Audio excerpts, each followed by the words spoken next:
Hey budget gardeners, Vita Loki here. Join me today as we transplant Stokes Aster. So let's go.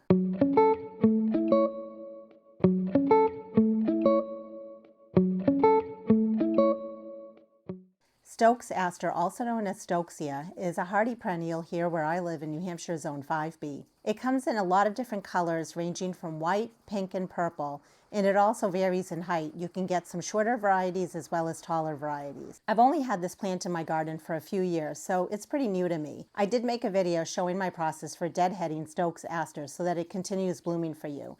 If you missed that video, I'll link it down below as well as up above. The Stokes Aster that I have is purple and it grows to be about 2 feet in height. What I'll do is I'll add more information on the plant on the screen. You can stop the screen and just read about it in case you're interested in it and want to get it for your own garden. Stokes Aster usually thrives in a full sun situation. It can tolerate a tiny bit of shade, but where I have it planted, I think it's getting too much shade. In fact, I really didn't get to enjoy the blooms this year.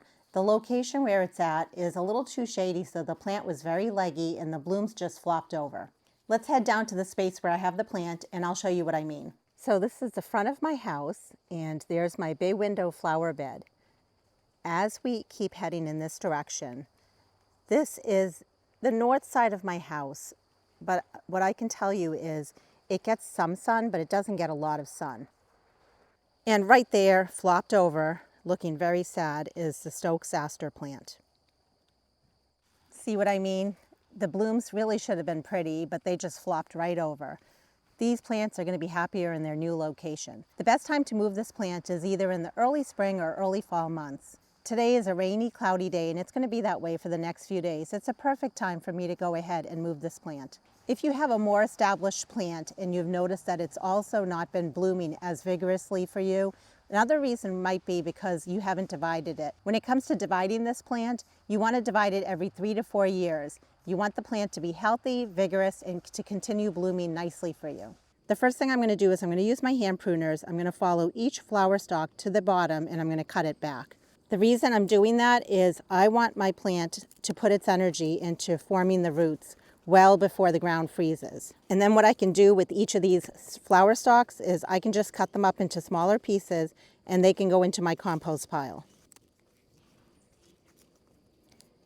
Oftentimes, if you're looking to move perennials, you want to wait until after they're done blooming. If you had to do this job on a day where the ground is dry and it's going to be dry for days, then it's important to make sure you're giving the plant plenty of water both before as well as after you transplant it. Next, I'm going to use a large shovel to dig up the plant. I have some mulch at the base of my plant, so I'm just going to remove some of the mulch. And when I dig, I don't want to dig right at the base or the crown of the plant because I don't want to hurt my plant. I'm going to dig a few inches away from the crown. I like to dig down and then over. If it's a very large established plant, then you may need to go around the plant, like over here, and then you may need to dig down over here. Since this plant is not very old, you can see that it's actually digging up very easily for me. After digging up the plant, you'll see that I have a hole here. I could go ahead and add some soil in this hole and then cover it all back up. Or I can just take some of the soil off the base of my plant here because I don't need all this soil. And I can replace the hole with the soil. And then I can just put my mulch back just to clean up this space. Could I take this plant and just plant it somewhere else in my landscape the way it is? Definitely. However, since we have it dug up, I figured we might as well go ahead and divide it as well because who doesn't love free plants? If you had this plant in your landscape and you didn't want to dig up the whole entire patch, you only wanted to divide it and take a certain patch of it off, you could have this out in your landscape. You could take your large shovel and you could slice right down into a section and pull that or dig that section out while still leaving the rest of your plant in the ground. That is definitely an option when it comes to dividing your Stokes Aster. The first thing that I want to do now that we've dug up this whole clump is I actually want to remove some of the larger leaves. The reason is I don't want the plant to put its energy into supporting these large leaves. Instead, again, I want it to put its energy into creating new roots and establishing itself for the winter months. So I'm just going to use my hand pruners again, and I'm going to go ahead and clip off some of the larger leaves that we have here. And once again, this is great green material to add to my compost pile. If these leaves were diseased in any way, then I would not want to add the leaves to the compost pile. Fall is a great time to be making a compost pile. We have a ton of leaves that fall during this time of year. So I love making my own compost. And if you've never done it, I highly recommend it. I have a playlist on how to make compost, and I'll link it down below in case you want to check it out.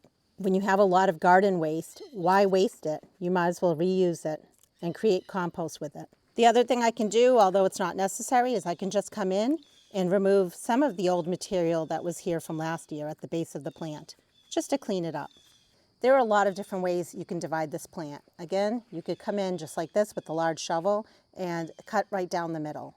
Or you could take that large shovel and cut right down on the side here. If you have something like a reciprocating saw, that would do the job as well. You could come in with your reciprocating saw and cut right through the roots. I like to use a tool like this. This is called a folding pruning saw, and the brand is Corona, but a lot of different companies make ones like these. I'll put a link to this specific one down in my Amazon storefront below. Often when I dig up a plant to divide, I like to turn it around and I like to see if there's a logical or easy place for me to make the division. Because sometimes with plants, you might see a break somewhere in here where you can make a nice clean cut. But as I turn this plant around, I'm not seeing that. So for that reason, we're just going to come in and we're just going to divide it right down the middle. So I'm going to come in with the hand pruning saw. I want to be careful because it's sharp. And I'm going to start cutting down in the area where the roots are.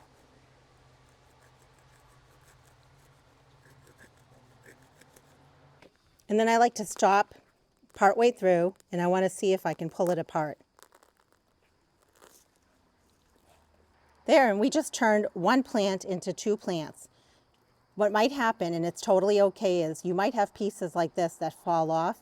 Those can go in the compost pile. The plant will be fine. This is a nice size division right here, but I'm actually going to go ahead. I'm going to divide it just one more time.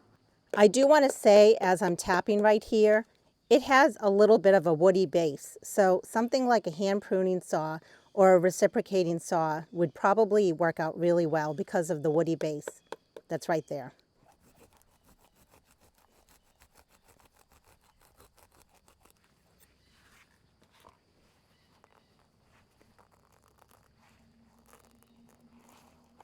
And that's as far as I'm going to take these divisions. With that other division piece that we had, I just want to bring you in for a closer look. See right there? That's that woody part that I was talking about. I don't dare come in and divide in the center of this. I can do that next year if I want, but for this year I want to leave it alone.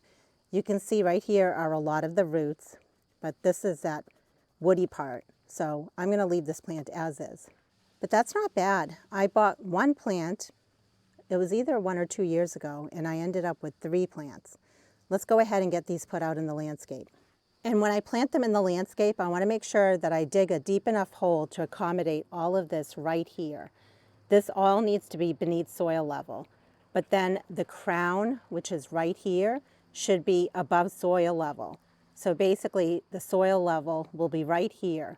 And where my finger is, everything beneath the finger is below soil level. Everything above the finger is above soil level. This area is on the south side of my house, and this is what I like to call the long border. This gets full sun, and I think the Stokes Aster will do much better in this area. Let's go ahead and get one planted. So I'm just going to plant it right here. Stokes Aster needs water initially to get established, but it's actually quite drought tolerant. In fact, if it's right next to a drip line, you might find that it's not thriving for you in the long run. So that's something you want to consider. I'm just going to check the hole that we dug in terms of a planting depth, and that is perfect. The soil here is pretty dry. I don't want to be planting this in very dry soil, so let's go ahead and add some water. Now, Stokes Aster is drought tolerant, and in fact, it doesn't love to have a ton of water. But even plants that are drought tolerant, when you first plant them, you want to make sure you're giving them some water. They need that water for their roots to establish. So I'm just backfilling and pressing down.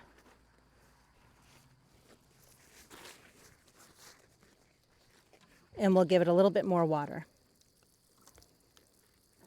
I just planted the other two Stokes Asters in different areas of the long border, and I cannot wait to show you what it looks like next year when it's blooming in that spot. Remember, spring and fall are wonderful times to be dividing and moving your perennials around. I have a ton of other videos that show you my process for dividing perennials, so be sure to check those out below. Let me know in the comments what are some perennials that you've been dividing, and also I want to know if you have Stokes Aster and what's your experience with the plant. And until the next video, make it a great day with gardening.